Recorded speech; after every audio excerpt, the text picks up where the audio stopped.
मेरी बातों पर यकीन कर। जब से तुमको देखा है, तुम्हारे साथ एक निस्बत बनी, तब से किसी जानिब नहीं देखा, किसी की मुस्कुराहट, शौक और चंचल अदाओं पे तवज्जो दी नहीं मैंने। खुदा का वास्ता,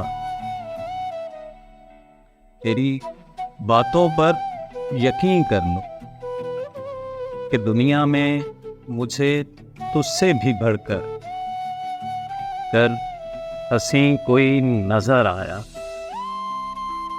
उसे मुतलिक ना चाह। जमाने को अगर कोई भी मेरे सामने रख दे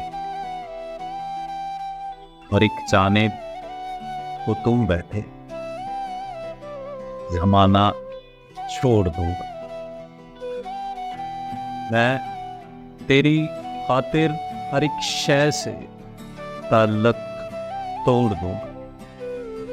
खुदा का वास्ता है, मेरी बातों पर यकीन कर कि जब से तुमको देखा, खुदा का वास्ता है।